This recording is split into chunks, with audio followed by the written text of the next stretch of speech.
अस्सलाम वालेकुम। जन्नत का तारुफ कुरान से अल्लाह ताला फरमाते हैं, अल्लाह ने मोमिन मर्दों और औरतों से ऐसे बखात का वादा किया है जिनके नीचे नहरें बहती हैं, वो इनमें हमेशा रहेंगे। जन्नत वो जगह है जहाँ ना भूख है, ना प्यास, ना बीमारी है, ना मौत, ना दुख है, ना गम, सिर्फ सुकून, राहत और अल्लाह की रज़ा। जन्नत वो मुकाम है जो हर मोमिन का ख्वाब है, वो जगह जिसका वादा अल्लाह ने अपने नेक बंदों से किया है। मगर क्या हम जानते हैं कि जन्नत दरअसल है क्या? कैसी है जन्नत? कौन जाएगा जन्नत में?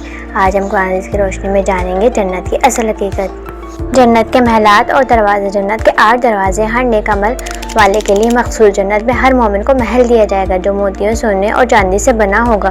नबी सल्लल्लाहु अलैहि वसल्लम ने फरमाया, जन्नत में एक खैमा ऐसा होगा जो मोती का बना होगा, इसकी चौड़ाई 60 मील की होगी। जन्नत के बागात और नहरें। इस जन्नत की मिसाल जिसका वादा मुतक्का लोगों से किया गया है, इसके नीचे नहरें बहती हैं।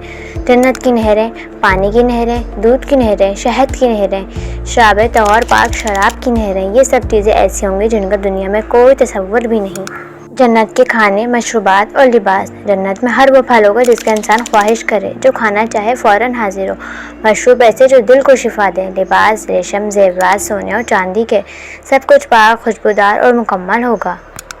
जन्नत के लोग, वो कौन से लोग होंगे? जो लोग ईमान लाए और नेक अमल के, वही जन्नत के वारिस होंगे। नबी सल्लल्लाहु अलैहि वसल्लम ने फरमाया, जन्नत में 70,000 लोग बग़ैर हिसाब के दाखिल होंगे। जन्नत में जाने वाले लोग सच बोलने वाले, नमाज कायम करने वाले, गीबत से बचने वाले, वालिदैन से हुस्न सलूक करने वाले, सब्र करने वाले, शुक्रगुज़ार और बाहया होंगे।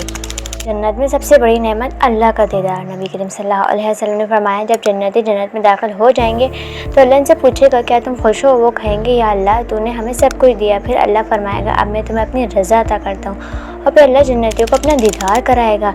ये वो नेमत है जिसके सामने जन्नत की बाकी तमाम नेमतें छोटी लगती हैं। जन्नत हासिल करने के लिए हमें क्या करना होगा? सच बोलना, नमाज वक्त पर पढ़ना, वालिदैन की खिदमत, कुरान से ताल्लुक़, सब्र, शुक्र, हिलाल रिज़्क़ कमाना, गुनाहों से बचना।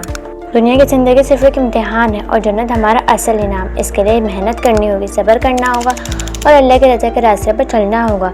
याद रखें, जन्नत कोई सस्ती चीज़ नहीं बल्कि वो अल्लाह की सबसे कीमती नेमत है। अल्लाह हमें अपनी जन्नत नसीब फरमाए, आमीन। अगर वीडियो पसंद आए तो लाइक, शेयर, सब्सक्राइब ज़रूर करें और कमेंट्स में अपनी राय ज़रूर दें।